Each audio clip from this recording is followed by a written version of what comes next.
Why does this one look older than the other one? And why does it say DDR4? Is that a dance move?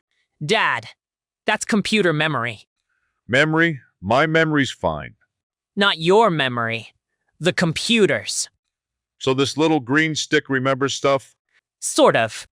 So if I forget my anniversary, can I just install more RAM? Nope.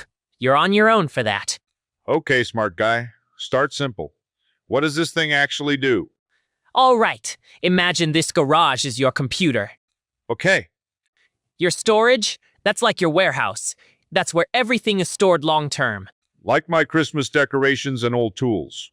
Exactly. But RAM? RAM is your workbench. When you're building something, you don't run back to the warehouse every 5 seconds. You put tools on the workbench. Yeah, that'd be a waste of time. That's RAM. Temporary workspace for things you're actively using. So, more RAM means bigger workbench? Now you're getting it. All right. If it's just a workbench, why does it keep changing? DDR1, DDR2, DDR3, DDR4, DDR5. Sounds like Fast and Furious movies.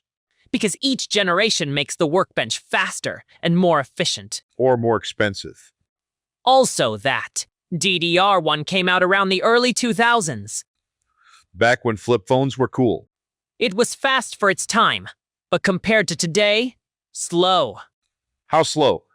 Imagine a small workbench. You can only lay out a hammer and one wrench. That's it? That's it. Try building a house with that. You'd quit by lunch. Then came DDR2. Faster speed, lower power use. So, slightly bigger workbench. Exactly. Now you've got space for more tools. Still limited, but better.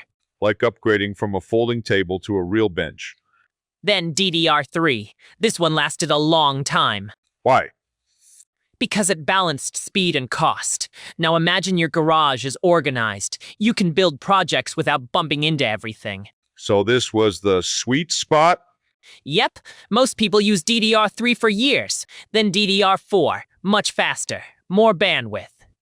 Bandwidth? Think of it like how many tools you can grab at once. DDR3 equals 2 tools at once. DDR4 equals 6 tools at once. So I can build faster. Exactly. Gaming improved.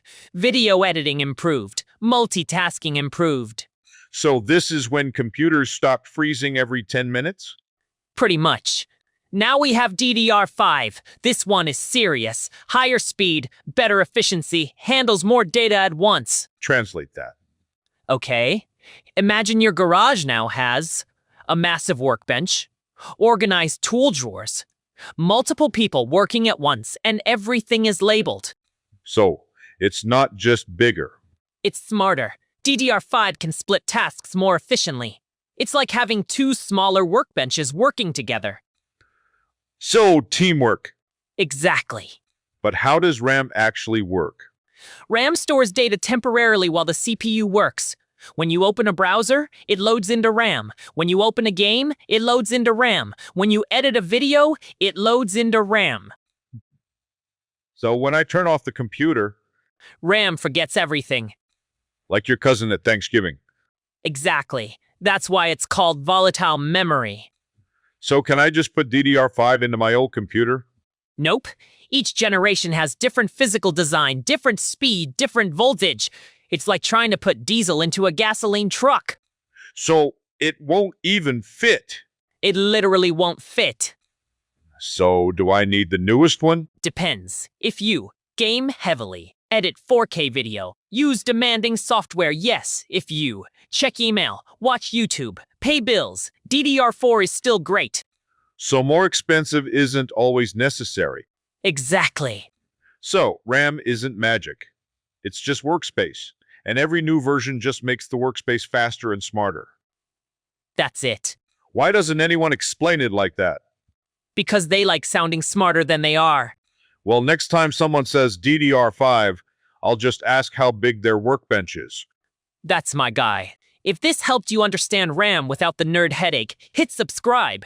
Because around here, We build brains, not confusion.